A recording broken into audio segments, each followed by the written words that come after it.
All right, let's talk about Freddy Krueger. Not the Freddy you know, the one who stalked your nightmares. No, we're talking about Freddy Krueger, the headline, the case study, the guy who got canceled. That's right. What happens when one of horror's biggest icons isn't terrifying anymore, but illegal? When the nightmares stop, but the court files start. Today, we're diving deep into how Freddy Krueger went from dream demon to defendant. This isn't just a story, it's a cautionary tale for all of us. Now, cast your mind back. The original Freddy Krueger. He didn't need social media. He had a razor-sharp glove, a penchant for boiler rooms, and an Elm Street legacy that was truly legendary. His motto was simple, brutal, and terrifying. Sleep or die. There was no escape, no opting out. You closed your eyes, and he was there. He was unstoppable, a pure, unadulterated force of fear. He embodied everything that made classic horror so chilling. He was the boogeyman personified, and for decades he reigned supreme over our subconscious fears. But then, things changed. The world evolved, and let's be honest, Freddy's classic MO just couldn't keep up. We're talking smart homes, cameras everywhere, constant documentation. Can you imagine trying to creep into someone's dream when their entire waking life is live-streamed, recorded, and uploaded? Freddy's old tactics? Totally outdated. In today's world, you can't just subtly influence nightmares when every bizarre incident is immediately listed, tagged, and tracked. He'd be spotted before he even got a chance to sharpen his blades. The digital age fundamentally altered the playing field, making his brand of terror not just obsolete, but frankly, quite trackable. And that's where cancel culture truly hit horror. Imagine this. Someone, somewhere, manages to capture a glitch, a snippet, a quick clip of Freddy in action. Maybe it's a blurry dream recording or a testimony from a survivor. Suddenly it's all over the internet. Freddy killing kids without consent. The outrage is immediate, the internet outcry deafening. Groups form overnight, demanding bans, protests erupt. "Horror villain promoting violence," they shout.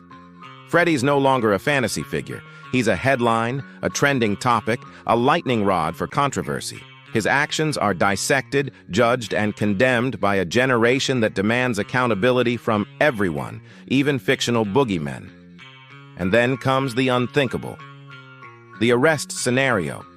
Imagine the scene. A flash of sirens, a SWAT team, a raid on what appears to be an abandoned boiler room. Freddy Krueger, cuffed, bewildered, led away. The charges? Non-consensual dream intrusion, reckless endangerment of mental health, psychological assault. The evidence? Oh, it's meticulously gathered. Recordings from advanced dream monitoring tech, testimonies from countless victims, even chilling VR simulations recreating his nightmare incursions. The court record reads like a horror script, but it's real. Every gruesome detail, every terrifying moment, documented and presented as evidence. This isn't just fiction anymore, it's a legal battle. Now, fast forward. Freddy isn't just in jail, he's in lecture halls. Universities across the globe are hosting seminars. Freddy Krueger and the Ethics of Fear, a postmodern analysis. Professors are dissecting his actions with clinical precision, examining the societal implications of his terror. Students are locked in intense debates. Should fictional violence be regulated? What are the moral responsibilities of a horror icon? Freddy Krueger has become academic material, a complex case study in the intersection of entertainment, ethics, and modern societal values. His reign of terror has been reduced to footnotes in scholarly papers. So, what does all of this mean for us, the audience, the horror fanatics? If Freddy Krueger, the ultimate nightmare, can be canceled and put behind bars, what about your favorite monster? What about Pennywise, Michael Myers? Are we truly safe from fear, or are we just becoming conditioned to ignore it, to dissect it, to analyze it until its power is gone? Does horror still hold its primal grip when it's under constant scrutiny?